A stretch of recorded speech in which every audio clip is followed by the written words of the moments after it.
자, 우리 옆 사람하고 이렇게 인사하겠습니다. 찬송 우리가 드렸듯이 주님이 오셨기 때문에 우리 기쁜 성탄절이라고 우리 메리 크리스마스 인사하겠습니다. 메리 크리스마스. 네, 메리 크리스마스. 메리 크리스마스.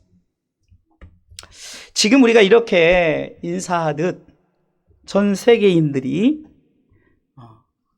기독교인이든 비기독교인이든 다 이렇게 메리 크리스마스라고 인사를 합니다. 이미 성탄절은 세계인의 명절이 되었죠. 그래서 전 세계의 이 많은 사람들이 어찌됐든 간에 주님이 12월 25일 날 오셨구나라고 다 고백하는 것이 사실은 성탄절입니다. 특별히 우리 그리스도인들은 아마 전 세계에 지금 예배를 드릴 거예요. 성탄 축하 예배로.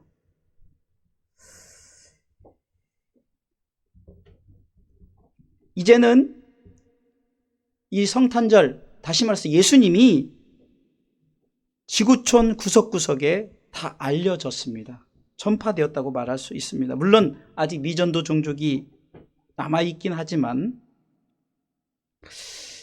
그럼에도 불구하고 왜 성탄절이 우리에게 기쁨이 되어지고 또 오늘 특별히 말씀을 통해서 우리에게 선물을 허락하신 것일까?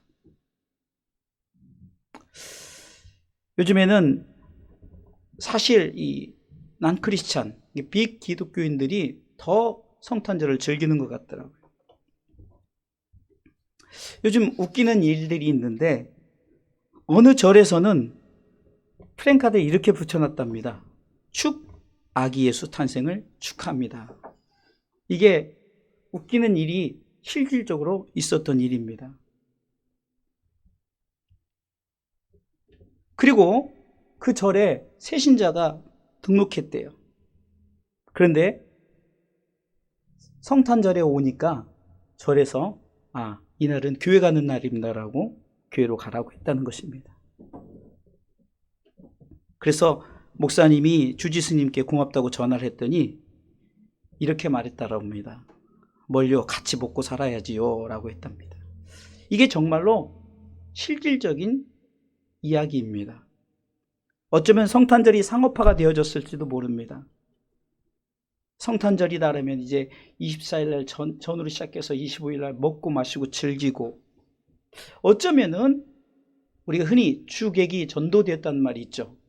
주인과 객이 바뀌었다는 거죠. 이게 성탄절에 주님이 오심이 기뻐하고 즐거워야 되는데 주님이란 명목을 걸고 주님의 탄생의 명목을 걸고 저들이 마음껏 즐기고 노는 날이 되었다는 거예요. 그러나 성탄절에는 진정한 의미와 뜻이 담겨져 있습니다. 저는 오늘 본문 요한복음 3장 16절을 선택했습니다. 이 성경 구절은 전 세계 성도들이 모르는 사람이 없을 만큼 잘 알려지고 어려서부터 그 찬양을 통해서 우리가 고백했던 말씀입니다. 이 본문은 주님이 세상에 오신 이유가 분명히 담겨져 있고 그리고 하나님이 세상을 사랑하고 아끼는 이 마음이 그대로 표현되고 담겨진 말씀입니다. 오늘 성탄에 4가지 선물이라고 준비했는데 성탄절에는 아이들은 산타 할아버지가 루돌프 사슴코가 끄는 썰매를 타고 선물을 주신다고 만들어 놓은 이야기에 빠져 있습니다. 그러나 우리는 오늘 성탄절에 산타 할아버지가 아닌 예수님이 루돌프 사슴코가 아닌 천군 천사가 이끄는 영적 썰매를 타고 4가지 선물을 우리에게 주시고자 오셨다는 사실을 믿으시기 바랍니다. 오늘은 본문의 말씀을 통해서 4가지 선물, 첫 번째 선물은 바로 하나님의 사랑하심의 선물입니다. 하나님의 사랑하심. 첫 번째 선물은 하나님이 사랑하심이라는 거, 우리를 사랑하셨다는 거죠. 오늘 3장 16절에는 하나님이 세상을 이처럼 사랑했다라고 말하죠. 지고의 사랑, 정말 우리가 높은 사랑을 소개를 합니다. 1738년 남이탈리아 캄파니아에 있는 폼페이에 발굴 작업이 있었고, 폼페이가 화산 폭발로 매몰된 것은 주 79년의 일이었습니다. 발굴단은 작업 도중 비참했던 모습들 중 한 눈물겨운 화석을 볼 수 있었습니다. 그것은 오른팔에 아기를 꼭 껴안은 어머니의 모습이었습니다. 도시 전체가 용암에 덮여 아비규환을 이루고 있을 때 어머니는 아기를 껴안고 있었던 것입니다. 누군가 이 모습을 보고 다음과 같은 성경 구절을 적어 놓았답니다. 고린도전서 13장 8절에 사랑은 언제까든지 떨어지지 아니하나. 이와 같은 모습이 바로 지고의 사랑입니다. 하나님이 세상을 사랑하시는데 그 사랑은 높은 사랑이에요. 아주 높은 사랑입니다. 지극한 사랑입니다. 높은 사랑입니다. 누구도 표현할 수 없을 만큼 눈물겨운 사랑이 바로 하나님이 우리를 사랑하심입니다. 하나님은 이 세상을 사랑하셔서 다 주신 거예요. 그렇기 때문에 하나님의 사랑은 우리 가운데 다 주시고도 남는 사랑이라는 거예요. 하나님은 넉넉하신 하나님이십니다. 특별히 하나님 자신이 사랑이시기 때문에 요한일서 4장 7절로 8절은 같이 읽습니다. 사랑하는 자들아 우리가 서로 사랑하자. 사랑은 하나님께 속한 것이니 사랑하는 자마다 하나님께로서 나서 하나님을 알고. 8절 사랑하지 아니하는 자는 하나님을 알지 못하나니 이는 하나님은 사랑이심이라. 아멘. 하나님은 사랑의 하나님이에요. 하나님의 본체 자체가 사랑이라는 말입니다. 그리고 사랑을 나누어 줬고 이 사랑을 아는 자, 바로 우리가 하나님의 사랑을 입은 자들이라는 거죠. 하나님 우리를 너무너무 사랑하시기 때문에 지금 당장 오셔서 우리 가운데 정말 이 땅의 모든 것을 새롭게 하고 싶지만 하나님은 사랑하시기 때문에 복음이 다 전해질 때까지 참고 인내하시는데, 베드로서 3장 7절로 8절은 하루를 천년같이 인내를 하신대요. 같이 읽어볼까요? 이제 하늘과 땅은 그 동일한 말씀으로 불사르기 위하여 간수하신 바 되어 경건치 아니한 사람들의 심판과 멸망의 날까지 보존하여 두신 것이니라. 8절 사랑하는 자들아 주께는 하루가 천년 같고 천년이 하루 같은 이 한 가지를 잊지 말라. 이 말의 의미는 하나님께서 바로 심판하고 싶지만 그러나 하나님은 하루가 천년같이, 천년이 하루같이 참고 인내하시는 모습을 말씀하고 있습니다. 인내는 사랑하기 때문에 나타나는 정신이죠. 사랑이 없으면 포기해버립니다. 포기는 관심도 사랑도 마음도 떠나버린 상태에서 나오는 거죠. 그러나 이 사랑이 있으면 절대 포기하지 않습니다. 그래서 하나님은 참고 인내하세요. 당장 우리 가운데 오셔서 심판하시고 싶지만 그러나 참고 인내하셔서 저들이 다 하나님의 사랑하심을 경험할 수 있도록 하나님은 복음으로 우리에게 나타나신 줄 믿으시기 바랍니다. 누가복음 15장에는 탕자의 비유를 통해서 하나님의 마음을, 탕자를 기다리는 아버지의 마음으로 표현합니다. 탕자의 비유에서 아들을 사랑하는 하나님의 마음, 곧 세상을 사랑하는 하나님의 마음입니다. 다 싫다고 뿌리치며 집을 나가는 아들을 다 잃어버리고 정말로 병을 앓고 거지처럼 찾아왔는데도 아버지는 나무라지도 않고 큰 소리 치지도 않으면서 오히려 정말로 이 아들을 사랑하는 마음을 표현합니다. 그리고 아들이 찾아왔을 때 여러분들 잘 아시다시피 잔치를 벌이죠. 어쩌면 참으로 보기 싫고 정말로 그 아들을 생각하면 괘씸한 것 같지만 그러나 사랑하기 때문에 제일 좋은 송아지를 잡고 잔치를 베풉니다. 바로 하나님의 사랑이 바로 이겁니다. 오늘 요한은 이 모습을 오늘 본문의 말씀처럼 하나님이 세상을 이처럼 사랑하다라고 표현합니다. 그러면 하나님의 사랑을 선물로 주셨는데 받지 않는 것이 죄라는 거죠. 하나님의 사랑을 거부하는 것이 죄입니다. 그래서 죄는 하나님을 떠나는 것이 죄이고 하나님의 심정을 이해하지 못하는 것이 죄라는 거예요. 한마디로 하나님이 세상을 사랑하셨다고 말씀하셨는데 그것을 거부하는 것입니다. 저와 여러분들은 이 선물을 받아 누리시기를 주님의 이름으로 축원합니다. 참 선물이라는 게 얼마나 좋습니까? 이 선물을 우리에게 하나님의 사랑하심의 선물을 주셨다는 거예요. 두 번째 선물은 독생자를 주심입니다. 독생자를 주심. 오늘 본문 3장 16절은 하나님이 세상을 이처럼 사랑하사 독생자를 주셨으니, 이 독생자를 주셨으니라는 말은 하나님 자신을 주셨다는 것입니다. 하나밖에 없는 외아들, 이 아들을 세상에 내어주었다는 것은 하나님 그분 자신을 내어주었다는 것과 똑같습니다. 사실 우리 예수님은 하나님이시죠. 하나님의 본체를 가지셨어요. 그러나 우리 가운데 오셨던 이유는 하나님이 네가 내려가서 저들을 구원하라고 말씀하셨습니다. 또한 독생자를 주셨으니라는 것은 가장 좋은 것을 주셨다는 것입니다. 사랑은 10개에서 하나를 주는 것이 아닙니다. 다 주는 것입니다. 다 주고도 또 줄 것이 없는가를 생각하는 마음입니다.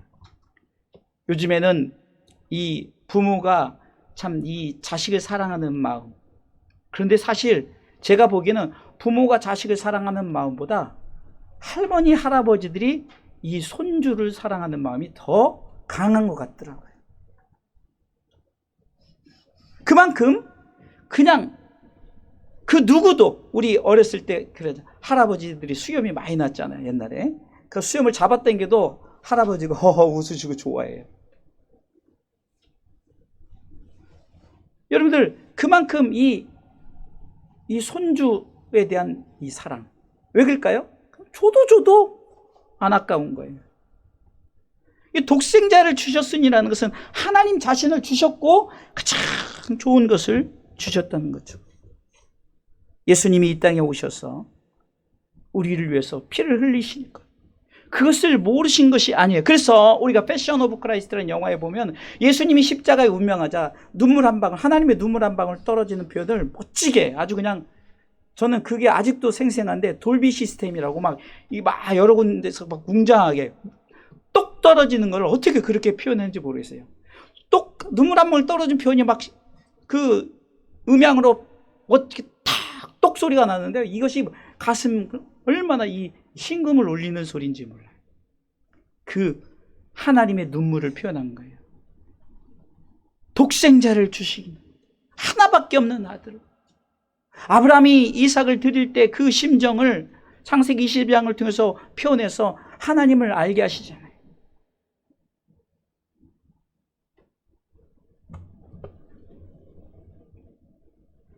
인간의 사랑은 하나님의 사랑과 비교해 보면 지극히 일부분만 주려고 합니다. 그것도 주는데 망설이고 주저하게 되죠. 그리고 일부만 주고도 오래 기억합니다. 그런데 받은 사람은 또 정작 받을 때 잠깐 기쁨이고 그 다음에 다 잊어버리죠. 우리가 하나님의 사랑을 이렇게 사람의 사랑처럼 잊어버리면 안 되는 거예요. 하나님은 우리 가운데 하나님의 모든 것을 주셨기 때문에 우리는 절대로 그것을 잊어서는 안 됩니다. 독생자입니다. 세 번째는요, 구원이란 선물을 주셨습니다. 17절 말씀해 보니까 같이 읽어보겠습니다. 요한복음 3장 17절 읽습니다. 하나님이 그 아들을 세상에 보내신 것은 세상을 심판하려 하심이요 아니요 저로 말미암아 세상이 뭐요? 구원을 받게 하려 하심이라. 이런 말이 있습니다. 세상에서 가장 값비싼 공짜, 구원.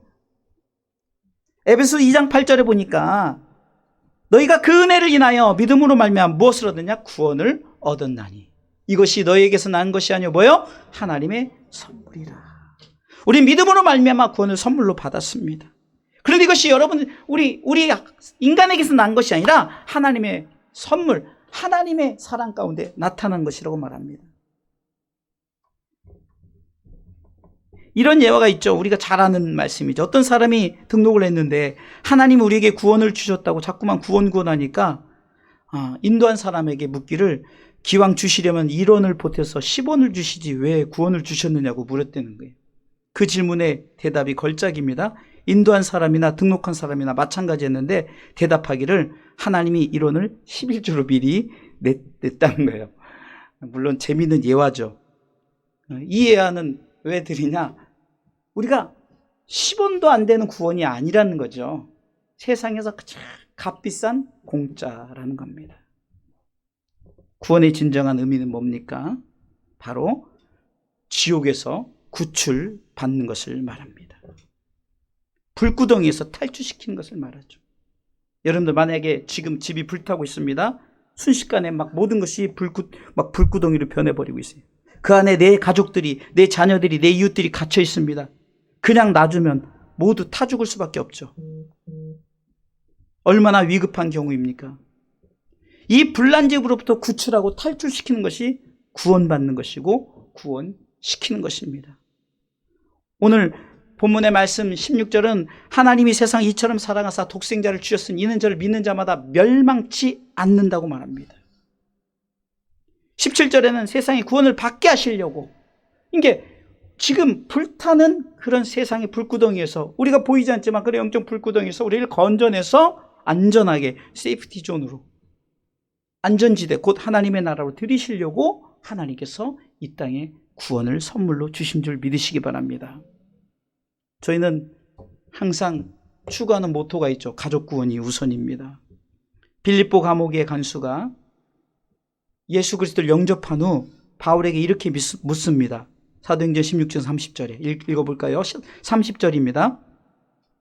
저희를 데리고 나가 가로되 선생들아 내가 어떻게 하여야 구원을 얻으리까 하거늘. 이때 바울이 대답합니다. 31절 가로되 주 예수를 믿으라 그리하면 너와 내 집이 구원을 얻으리라 하고, 한 사람이 예수를 믿었더니 이제 너와 내 집이 구원을 얻는 역사를 소개합니다. 그리고 이 사람이, 이 빌립보 감옥의 간수가 가족들에게 복음을 전하죠. 예수 믿으세요. 32절입니다. 주의 말씀을 그 사람과 그 집에 있는 모든 사람에게 전하더라. 그랬더니 온 가족이 구원을 받아요. 세례를 받고 애찬을 나누며 하나님을 믿게 된 것을 온 가족과 함께 기뻐하죠. 읽어볼까요? 밤 그 시에 간수가 저희를 데려다가 그 맞은 자리를 씻기고 자기와 그 권속이 다 세례를 받은 34절 저희를 데리고 자기 집에 올라가서 음식을 차려주고 저와 온 집이 뭐요? 하나님을 믿었으므로 크게 기뻐하죠.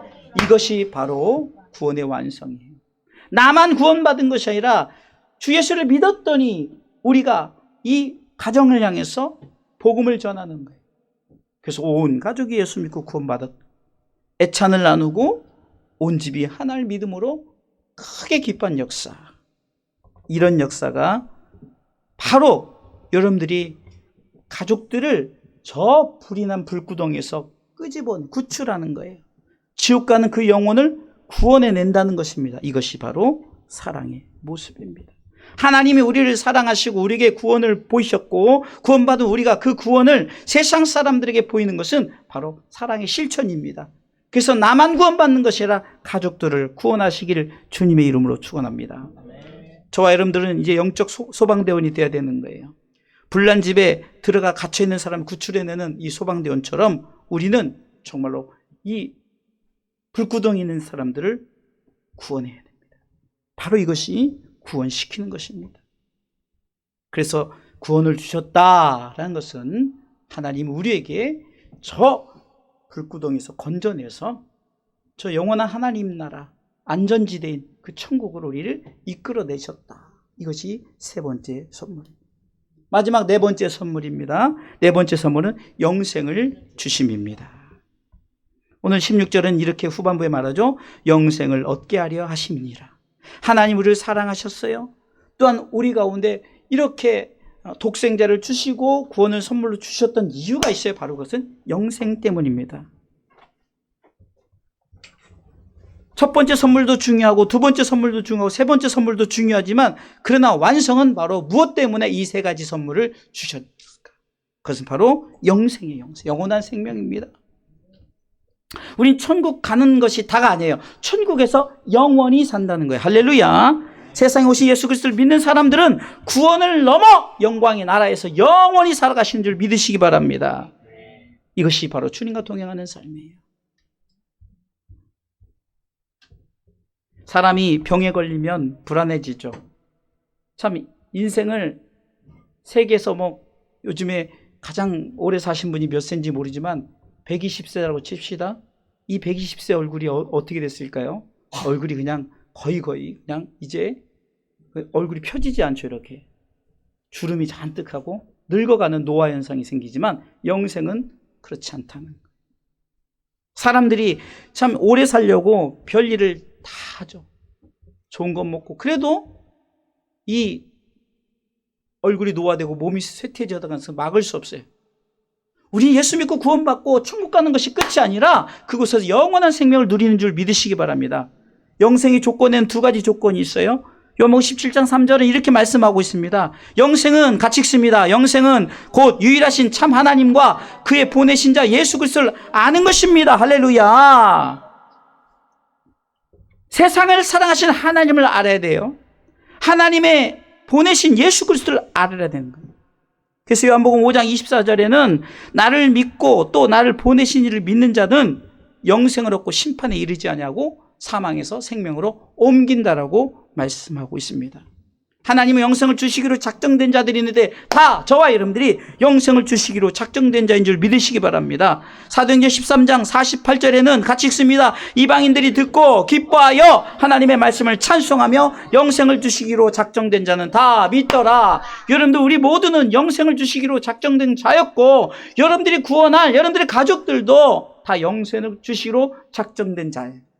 그래서 저들이 어떻게 했습니까? 그것을 받아들이지 않을 뿐이에요. 그러나 우리는 계속해서 외쳐야 됩니다. 주 예수를 믿으세요. 그래야만 영원한 생명을 우리에게 주십니다. 라고 선언해야 되는 줄 믿으시기 바랍니다. 결론적으로 말씀을 드립니다. 성탄절은 이런 선물이 주어진 날입니다. 그래서 하나님은 예수님을 세상에 보내실 때 정말로 이미 선지자를 통해서 예언하셨고 그리고 천군 천사를 통해서 보이셨어요. 그리고 그것을 선포하라고 명령하셨습니다. 어제도 영수 워십을 통해서 우리가 그 성경 그 동화를 봤잖아요. 천군 천사들이 찬양하는 것. 그것을 보고 예수님을 알고 그리고 저들이 바로 예수님을 찾아가서 그에게 경배했던 모습. 동방의 박사들도 황금과 유향과 몰약을 드리면서 경배를 드렸죠. 왜 경배를 드릴까요? 네 가지 선물을 받았기 때문입니다. 성탄절은 하나님이 우리에게 네 가지 선물을 주신 날입니다. 첫 번째 선물이요, 하나님의 사랑하심의 선물. 두 번째요, 독생자를 주심의 선물. 세 번째, 구원을 주심의 선물. 네 번째, 영생을 주심의 선물.